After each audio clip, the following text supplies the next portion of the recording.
Nadie es pro aborto. Nadie en realidad quiere que otras personas aborten. Ni siquiera los médicos que practican abortos médicamente necesarios porque ponen en peligro la vida de la madre, quieren que haya abortos. Quienes hablan en contra de los abortistas o en contra de los promotores del aborto, que habitualmente son religionistas, están mintiendo y están haciendo propaganda. Lo que pasa es que ni las creencias ni los creyentes suelen ser muy amigos de la lógica, de la razón y de la argumentación, y prefieren acudir a la propaganda, a falsificar y caricaturizar las opiniones y puntos de vista de sus adversarios para provocar miedo, acudir a la emocionalidad, conseguir rechazo y finalmente quedarse con la razón, aunque sea robándola, haciendo trampa. El aborto debe ser un último recurso legítimo, pero el último recurso contra un embarazo no deseado. La solución para acabar con los abortos o reducirlos a un número minúsculo, sin embargo, tampoco es muy del gusto de los religionistas, ya que implica reducir los embarazos no deseados. Y reducir los embarazos no deseados se hace educando a los jóvenes en el uso y disfrute de su sexualidad, su práctica, sus consecuencias. Es decir, en lugar de clases de religión y represión bobalicona, hay que enseñar a los jóvenes cómo se produce realmente el embarazo, romper esa mitología que hay en el patio escolar, mostrarles cómo se evitan las enfermedades de transmisión sexual, poner a su alcance los métodos anticonceptivos y antienfermedad que necesitan para practicar su sexualidad, desaparecer la represión sexual y enseñar que las opiniones de la jerarquía católica carecen de base alguna.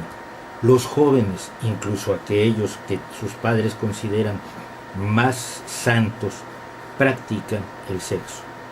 Esto lo sabían las generaciones anteriores y es muy raro que los padres de hoy quieran no creerlo cuando ellos lo hicieron. La jerarquía católica cree que los embarazos no deseados se pueden evitar mediante la abstención del sexo, el celibato, y que el sexo solo se realice para la reproducción. Primer problema.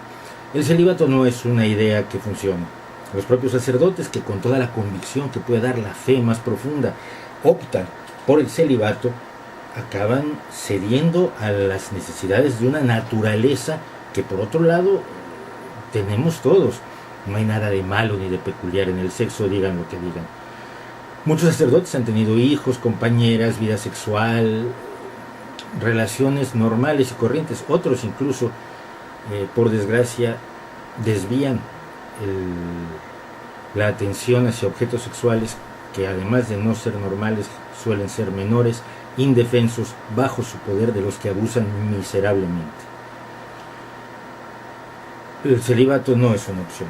Ni incluso en los países donde las religiones son más represivas, donde tienen mucho más poder que el que le permitimos a la Iglesia Católica en el mundo moderno, de Occidente, incluso en esos países la gente no practica el celibato.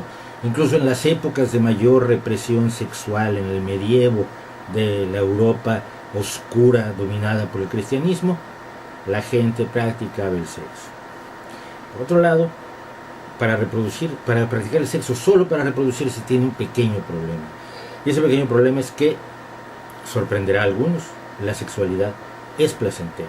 La sexualidad ha evolucionado para ser algo placentero y por lo tanto la gente lo practica para obtener placer. Tratar de impedir el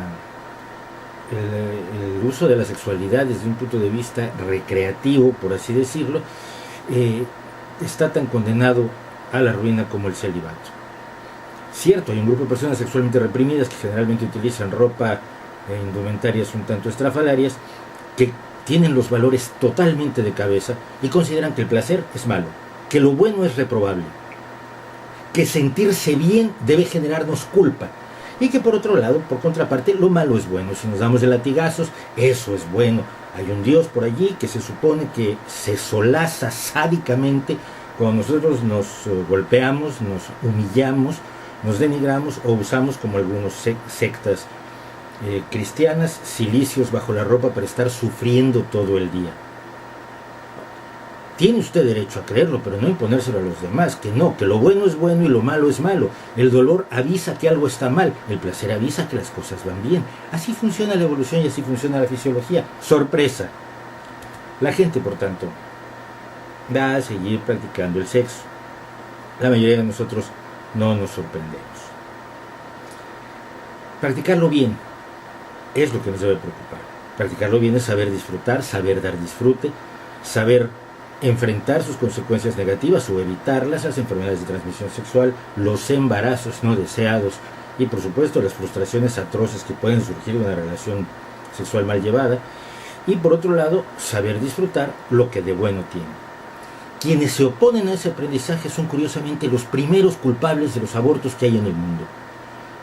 En Estados Unidos el 70% de los abortos se practican a chicas de familias muy religiosas, de familias creyentes. Y solo el 24% a mujeres sin creencias religiosas. Y generalmente ese 70% es de chicas más jóvenes que tienen miedo junto con desinformación e ignorancia.